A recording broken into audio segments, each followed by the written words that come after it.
Hi. So I have been called to make this video for a while now on the topics of empaths. What are they?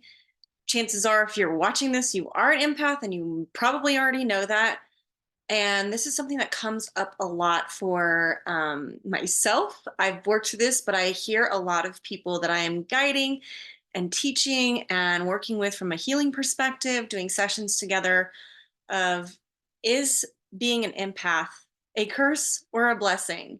And how can I feel better about feeling things so deeply in the world? How can I stay balanced and thrive when I'm feeling everything so deeply?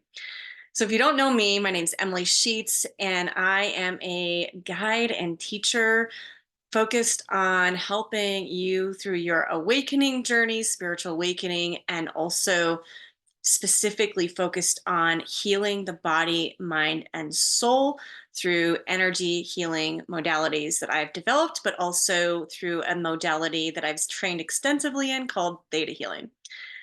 And so everything that I teach on this channel and in all my videos is channeled wisdom that comes from my higher self, my soul, and from creator of all that is source energy. And so let's just jump right into it. Um, I've been called to make this video about the empath because I really truly believe in my heart of hearts, empaths are here to save the world, but not from the way that you think. And the very thought of like, I am here to save other people is the wounded empath. And so what you need to know is that when you are in your wounded empath energy, which we'll talk a little bit more about that in a second, it is about fear. It's fear and trauma, unresolved trauma, whether that's genetically in your DNA, possibly past life related trauma, deep soul trauma that comes up and we feel it deeply and it turns into fear, which okay, so most people there's a school of thought out there that says the empath is a trauma response, and I partially agree with that. But what I see is energetically, when you came to this earth, when you incarnated in your mother's womb, before you even took your first breath of air, you were embodying what I call part of an incredibly important part of the divine original templating for an empath.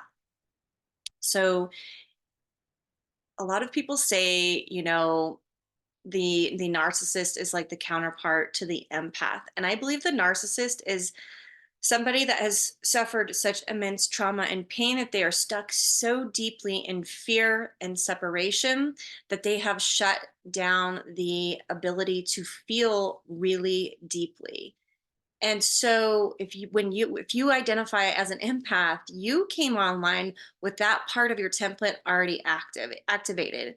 And so narcissists, they either came into a bloodline that does not have that feeling sensation activated, or the birthing process and the early childhood experiences cause them to shut down that feeling, that feeling deeply part of themselves out of survival.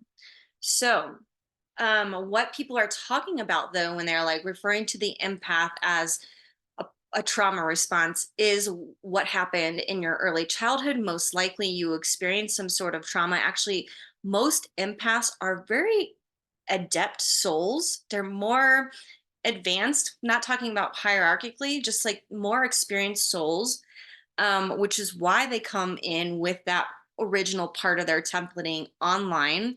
And I believe that the optimal template for humanity, for the human, is that everybody is an empath. So it's like where we're all working towards. But I also believe that you chose specific experiences to go through as a soul that carried a trauma signature and also fear that results of unhealed trauma. Um, And what that did for you, the way your brain, the way your survival system chose to deal with that was to increase the feeling sensation to a state of hypervigilance, where you're always monitoring from an energetic perspective other people's energy as a safety protective mechanism. So, both with the wounded empath, that's what I call wounded empath, where you don't actually really trust other people on a deep level, and because you have relationship trauma and you have a hard time expressing yourself. You'll notice I've been having a hard time getting my words out in this video, and that is not a mistake at all. It is because one of the key wounds for the empath is being able to express the emotions in a healthy way, to develop the discernment of their emotional energy, the feeling energy, what they're feeling that is part of themselves versus another. So there's a differentiation, an individuation that needs to happen. Okay, so there's that part coming through too. Is that, oh, hold on. So, okay, we're going into that next. So the empath also comes in with these codes of oneness, which is one of the key principles from my perspective of harmony in the universe, is this idea that we are one. However, usually these big adept souls that choose the empath, the wounded empath patterning to work through, they have a like wires crossed in their subconscious mind that mixes up this concept of oneness from the higher dimensional perspective and how to ground that in reality here on the earth plane. And so some people will live their entire lives from this state of oneness, being the codependent merging with another person energetically. And that's a fear based response, a trauma response, if you will, to things that have happened to you previously, whether that was in this life, through your ancestors, your DNA, or another life. Um, and so that oneness, it's about relearning for the subconscious mind how to differentiate yourself from another, because in this dimension and this life we are individuated by design. And there is the higher perspective that you are one with everybody, but it's about sorting through. And I haven't fully actually sorted this through myself. I'm just learning now by doing this video, um, on how to ground the concept of oneness in on earth in a balanced manner. And so most wounded empaths are doing this in a really imbalanced way, where they're taking on other people's energy from a fear-based state, and they're merging with other people from a fear-based state, and also a mixed up concept of what it means to be one with others in this dimension. So, really key concept for empaths to understand is the concept of multidimensionality. It's like you have access to so much higher wisdom if you're watching this video. And those concepts, they do, when you find the thread of truth through the concepts, it will work in all the dimensions. So, the concept of oneness from the source perspective is that ultimate merging with other people's energy. And it's not the complete truth, because it doesn't work that way here on earth, at least at this time. I do believe that's part of this spiritual awakening, ascension type process that you hear a lot of people talk about. Is we are, because we are shifting our vibrations to a higher frequency, we can embody more of that higher dimensional oneness with one another, which means deeper connections, but it also means deeper feeling. So you were choosing that path to explore in this life before you even incarnated. Okay, so I don't want to do too long of a video here. And so you have to let me know in the comments, is this a topic that you want to hear more about? Is this something that you struggle with? Because I'm happy to do a part two. But what you need to know for the empath, the wounded empath, how you balance your energy is you have to eradicate, is the word, eradicate the fear around all of your emotions and the sensations you feel. A lot of empaths um, struggle with different health conditions because of their inability to differentiate their energy from other people's energy, and just the overwhelming amount of fear because there's a fear signature within you that is a trauma based signature. That means that you are more attuned to it in the environment because you have that unhealed part of yourself seeking resolution and seeking safety. And so the real safety has to be built within the human body and within your own mind, before you can experience it in the physical reality. So it's like, um, the wounded empath is almost reversing that process where they are monitoring everybody else. And that can look like just being really worried. Like you're worried about your loved ones, or you're worried about something bad's going to happen. Those types of things are like the physical manifestation of what I would call this hyper vigilant energy of constantly needing to monitor your surroundings. Because and if when you're doing that, and most of that's unconscious, you are living in survival mode, which intensifies your empath patterning and wounding, because you can feel when you're not individuated and grounded in your body with your soul, and you're merged with other people's energy, you are actually going to feel more fear intensely. You're going to feel a lot of emotions more intensely, and you might have fear of your body because of this. So that's where I was getting, like, a lot of empaths have health issues because they are feeling other people's things, and they are misidentifying themselves with that intensity of energy. And so the key for that is, again, being able to feel without fear, everything that's going on in your body. So it's about really developing a healthy, loving relationship with your body, um, to really bring the anchor the soul in. And ironically, with that, you will actually be able to feel more, but it won't be triggering to you. You'll be able to feel more, but it won't be triggering to you, because you will know, oh, this is fear from other people. And you will know exactly how to respond in a better way, probably, than doing this constant unconscious monitoring of other people's energy. So when I see empaths energetically, when I'm working on them in a healing session, or even myself, it's like, oh, there's other people's energy in my field. Get it out, get it out.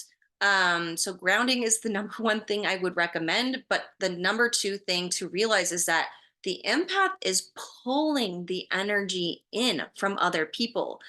There is this mistaken, I don't know, perception that it's like we're being attacked by other people's energy, and it's just like too much. It's too overwhelming.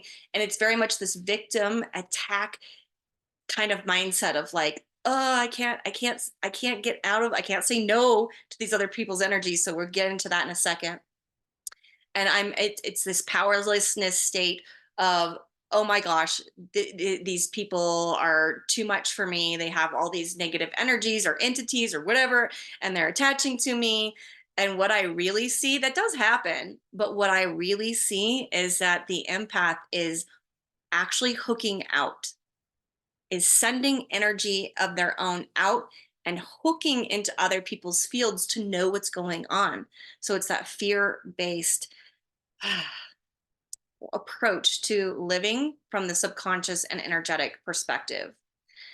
Okay, so the final concept I really want to cover today is the idea of saying no. So this goes against that higher dimensional knowledge of oneness when it's not grounded in the physical reality, is the idea to say no. Because when you're one, it's just like you're one. There's nothing to say no, there's no boundaries. So again, it's that subconscious, ungrounded wisdom of a lot of souls that are here right now are here to help save the planet. We'll get to that very last. Um, but it is through the template, it is purifying the template of the empath to be the optimal human, which means grounding, boundaries, differentiation, saying no is how you do that in the physical. And also energetically. And really, it's actually about telling yourself no, that we're not going to be hooking out into other people's energies. It's really about owning your power, that, and recognizing these patterns within yourself, and being honest enough to be like, wow, okay, I have some fear and trauma that I need to work through so that I can be fully in my body. And so I'm not out of my body and then hooking, sending my energy out into other people's fields out of a fear based manner. And that requires you to cultivate deep trust within yourself and then trust of all your emotions. So, again, if you fear your emotions in any capacity, even anger is a big fear for a lot of empaths.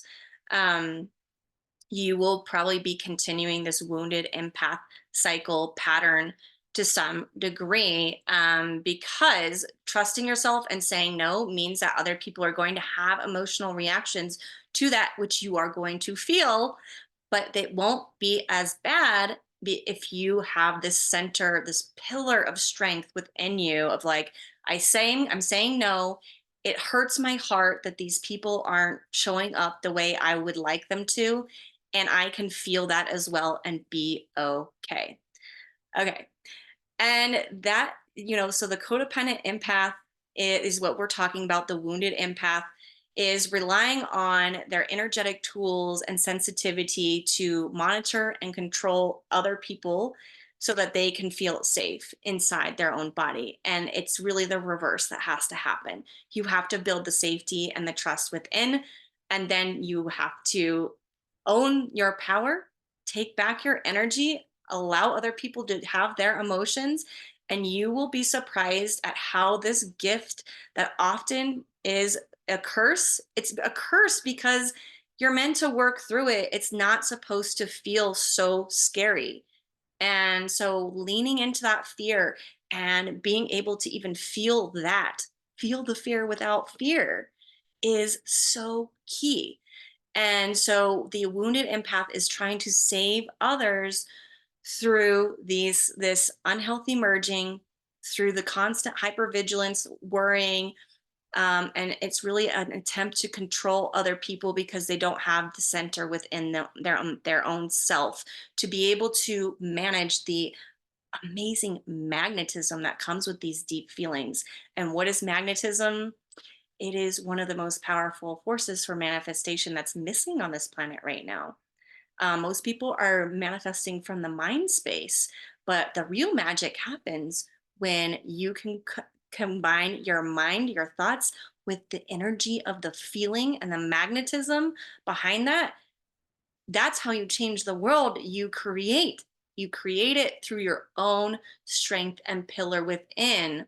And so it's not about saving other people. It's about you saving yourself through making choices, individuating, grounding, healing your trauma, saying no, and developing a rock solid relationship with all of your emotions. And then you will unlock the blessings.